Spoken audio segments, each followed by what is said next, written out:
Hi everyone, welcome back to Kavitha Sugar and Spice. നമ്മൾ ഇന്ന് ഉണ്ടാക്കാൻ പോണത് സ്റ്റഫ്ഡ് ക്യാപ്സിക്കം അല്ലെങ്കിൽ സ്റ്റഫ്ഡ് പെപ്പേഴ്സ് എന്നാണ്. അമേരിക്കയിൽ ഇതിനെ നമ്മുടെ ക്യാപ്സിക്കത്തിന് പെപ്പേഴ്സ് എന്നാണ് പറയുക. ഞാനിവിടെ 4 കളേഴ്സ് ഡിഫറെൻറ്റ് കളേഴ്സ് എടുത്തിട്ടാണ് സ്റ്റഫ് ചെയ്തിട്ടുള്ളത്. അപ്പോൾ ഇത് ഞാൻ ചിക്കൻ വെച്ചിട്ടാണ് ചെയ്യണത്. നിങ്ങൾക്ക് വെജിറ്റേറിയൻ ആണെന്നുണ്ടെങ്കിൽ വെജിറ്റബിൾസ് വെച്ചിട്ട് സ്റ്റഫ് ചെയ്ത് അങ്ങനെ ചെയ്യാം. അപ്പോൾ ഇത് ഞങ്ങൾ സ്വതവേ ഡിന്നറിനാണ് കഴിക്കുക. കാരണം ഇത് വയറ് ഫുള്ളാവുന്ന ഒരു ഭക്ഷണമാണ്. ആ ചിക്കനും ക്യാപ്സിക്കവും ഒക്കെ കഴിച്ചു കഴിയുമ്പോഴേക്കും ഒരു കംപ്ലീറ്റ് മീൽ തന്നെയാണ്. അപ്പോൾ നമുക്കിത് എങ്ങനെയാണ് തയ്യാറാക്കേണ്ടത് നോക്കാം. ആദ്യം നമുക്ക് ഒരു 1/4 കപ്പ് അരി, ബാർലി, പിന്നെ വൈൽഡ് റൈസ് ഇതൊക്കെ കൂടെ മിക്സ് ചെയ്ത ഒരു കൂട്ടാണിത്. അപ്പോൾ ഇതിൽ നോക്കിയാൽ നിങ്ങൾക്ക് കാണാം ബ്രൗൺ റൈസ് ആണ്, പിന്നെ ബാർലി ആ കറുത്ത സാധനമാണ് വൈൽഡ് റൈസ്. അപ്പോൾ ഇതിങ്ങനെ ഒരുമിച്ച് വാങ്ങാൻ കിട്ടും ചിലപ്പോൾ കടകളിൽ. ഇല്ലാന്നുണ്ടെങ്കിൽ സെപ്പറേറ്റ് വാങ്ങിയാൽ മതി. ഇനി അത് കിട്ടുന്നില്ലെങ്കിൽ വെറും ബ്രൗൺ റൈസ് യൂസ് ചെയ്താലും മതി. പിന്നെ ഒരു 1/4 കപ്പ് ക്വീൻവ പിന്നെ എല്ലാവർക്കും പരിചയം ഉണ്ടാവും, നാട്ടിലൊക്കെ ഇപ്പോൾ നന്നായിട്ട് കിട്ടുന്ന ഒരു സാധനമാണല്ലോ. ഇതിനെ നമുക്ക് ഒരു അരമണിക്കൂർ വെള്ളത്തിൽ കുതിർത്തി വെക്കണം. ഇതിപ്പോൾ അരമണിക്കൂർ കഴിഞ്ഞിട്ടുണ്ട്. ഇനി നമുക്കിതിനെ നന്നായിട്ടൊന്ന് കഴുകിയതിന് ശേഷം 1 കപ്പ് വെള്ളത്തിൽ കുക്ക് ചെയ്തെടുക്കാം. അപ്പോൾ ആ വെള്ളത്തിൽ ഉപ്പ് ഞാൻ ഇടുന്നില്ല, അതിന് പകരം 1 ടീസ്പൂൺ സോയ സോസാണ് ചേർക്കുന്നത്. ഇപ്പോൾ വെള്ളം ചെറുങ്ങനെ തിളച്ച് തുടങ്ങുമ്പം നമുക്കിത് അടച്ചു വെച്ചിട്ട് കുക്ക് ചെയ്യാം. മുഴുവൻ വെള്ളവും ഇതിലേക്ക് അബ്സോർബ് ചെയ്തിട്ടുണ്ടാവണം. ഇനി ഞാനിവിടെ ഒരു 750 ഗ്രാം മിൻസ് ചിക്കൻ എടുത്തിട്ടുണ്ട്. അതിലേക്ക് ഒരു 1/2 ടീസ്പൂൺ ഉപ്പ്, ഒരു 1/2 ടീസ്പൂൺ കുരുമുളക് പൊടി, 1 ടീസ്പൂണോളം ഗരം മസാല, ഒരു 1/2 ടീസ്പൂൺ മുളക് പൊടി, 1/4 ടീസ്പൂൺ മഞ്ഞൾപ്പൊടി, പിന്നെ ഒരു പകുതി ലെമണിൻ്റെ ജ്യൂസ്. ഇത്രയും ചേർത്ത് നമുക്കിത് നന്നായിട്ടൊന്ന് മിക്സ് ചെയ്തെടുക്കാം. അതിനുശേഷം നമുക്കിതിനെ ഒന്ന് കവർ ചെയ്തിട്ട് ഒരു 30 മിനിറ്റോളം ഫ്രിഡ്ജിലൊന്ന് ആ മാരിനേഷൻ പിടിക്കാനായിട്ട് മാറ്റി വയ്ക്കാം. ഇവിടെ നമ്മുടെ റൈസ് ആൻഡ് കീൻവ മിക്സ്ചർ നല്ല പെർഫെക്റ്റ് ആയിട്ട് കുക്കായിട്ടുണ്ട്. നിങ്ങൾക്ക് നോക്കിയാൽ കാണാം അതിലത്തെ വെള്ളമൊക്കെ അബ്സോർബായി. അത് നമുക്ക് സൈഡിൽ മാറ്റി വയ്ക്കാം. ഇനി ഒരു സോസ് പാൻ അടുപ്പത്ത് വെച്ച് ചൂടാക്കി അതിലേക്ക് ഒരു 2 ടേബിൾ സ്പൂൺ കനോള ഓയിലാണ് ഞാനിവിടെ ഒഴിച്ചിരിക്കുന്നത്. ഏത് ഓയിൽ വേണമെച്ചാൽ യൂസ് ചെയ്യാം. കഴിയുന്നതും വെളിച്ചെണ്ണ ഈ പ്രിപ്പറേഷന് അത്ര നന്നാവില്ല. എന്നിട്ട് അതിലേക്ക് നമുക്ക് ഒരു 2 കപ്പോളം വരുന്ന വലിയ ഉള്ളി ചോപ്പ് ചെയ്തത് ചേർത്ത് 1 തരി ഉപ്പും കൂടി ഇട്ടിട്ട് നമുക്ക് അടച്ചു വെച്ച് ഇതിനെ ഒരു മീഡിയം ഫ്ലെയിമിൽ ഒന്ന് സോട്ട് ചെയ്തെടുക്കണം. ഉള്ളി ഇപ്പം ഒരുവിധം വഴന്നിട്ടുണ്ട്. ഇതിലേക്ക് നമുക്ക് ജിഞ്ചർ ഗാർലിക് പേസ്റ്റ് ചേർത്ത് അതിനെ ഒന്ന് ആ പച്ചമണം മാറുന്നവരെ നന്നായിട്ടൊന്ന് വഴറ്റിയെടുക്കാം. അതിനുശേഷം നമ്മൾ ഫ്രിഡ്ജിൽ മാറ്റി വെച്ചിരിക്കുന്ന നമ്മുടെ ചിക്കൻ മാരിനേറ്റ് ചെയ്ത് വെച്ചിരിക്കുന്ന ചിക്കനെയും കൂടി ഇതിൽ ചേർക്കാം. നമ്മൾ ഈ ഒരു പ്രിപ്പറേഷനിൽ തക്കാളി ചേർക്കണില്ല, കാരണം തക്കാളിയിൽ നിന്ന് എന്തായാലും വെള്ളം വരും. അപ്പോൾ നമ്മൾ സ്റ്റഫൊക്കെ ചെയ്യുന്ന സമയത്ത് അതിൽ നിന്ന് വെള്ളമൊക്കെ വല്ലാതെ വരും. അപ്പോൾ അത് കാരണം നമുക്കൊരു ചെറിയൊരു ആ ഒരു പുളി അല്ലെങ്കിൽ ബാക്കി ടേസ്റ്റുകളൊക്കെ ഒന്ന് ബാലൻസ് ആവാനായിട്ടാണ് ലെമൺ ചേർത്തിട്ടുള്ളത്. അപ്പോൾ അത് ധാരാളമായിരിക്കും.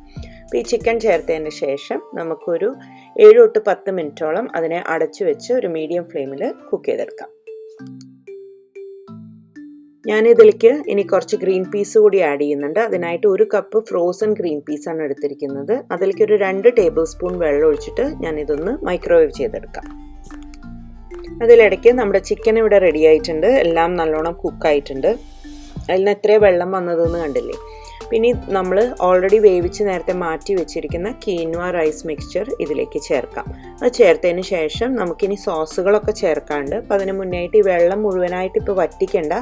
ആ ചിക്കൻ്റെ ഫ്ലേവറൊക്കെ ആ റൈസിലും കീൻവയിലും ആവാനായിട്ട് നമുക്ക് തീ ഒരു ലോ ഫ്ലെയിമിലാക്കാം.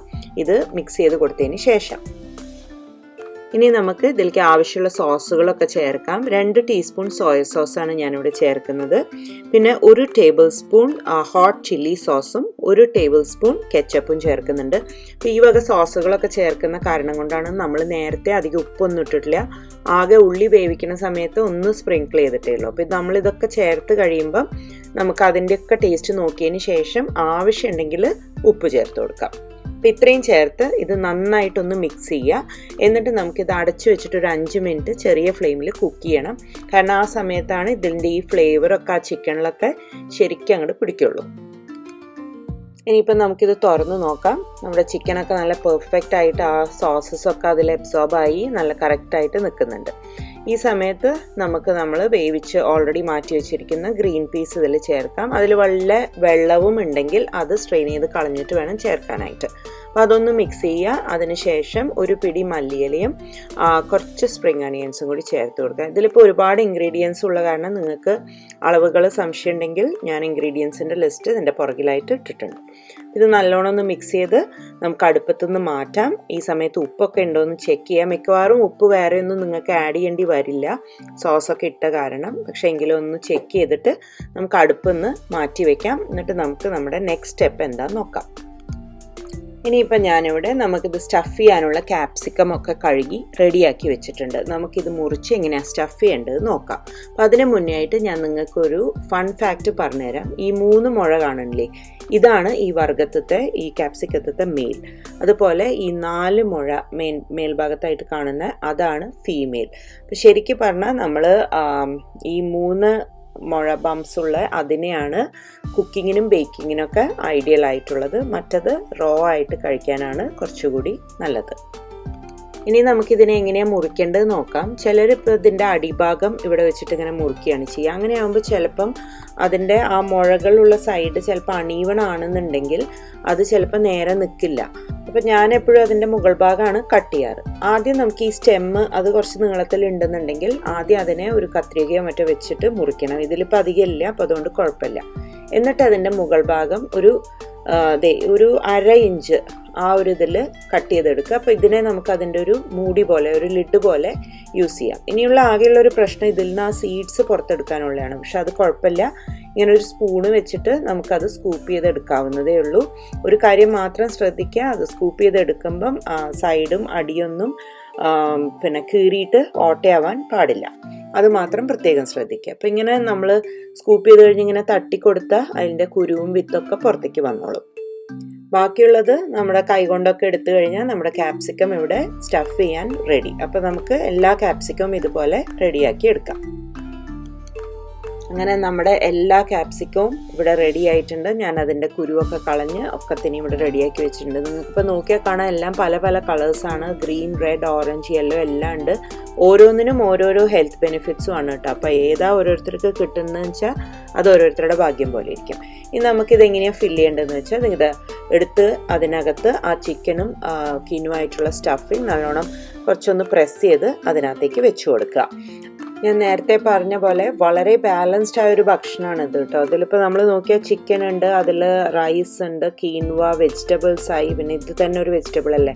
അപ്പോൾ എല്ലാം കൂടി കൂടുമ്പം വളരെ ബാലൻസ്ഡ് ആയ ഒരു ഡയറ്റാണ്. പിന്നെ നിങ്ങൾ വിചാരിക്കുന്ന പോലെയല്ല, അത് കഴിച്ചു കഴിഞ്ഞാൽ ഒന്ന് കഴിച്ചാൽ തന്നെ വയറ് ഫുള്ളാവും. അങ്ങനെ ഈ ഒരു ക്യാപ്സിക്കം അവിടെ റെഡി ആയിട്ടുണ്ട്. അതിനെ മൂടി വെച്ച് നമുക്ക് മാറ്റി വെക്കാം. ബാക്കി ക്യാപ്സിക്കങ്ങളും കൂടി ഫില്ല് ചെയ്തെടുക്കാം. അങ്ങനെ ഞാനിവിടെ എല്ലാ ക്യാപ്സിക്കവും നിറച്ച് റെഡിയാക്കി വെച്ചിട്ടുണ്ട്.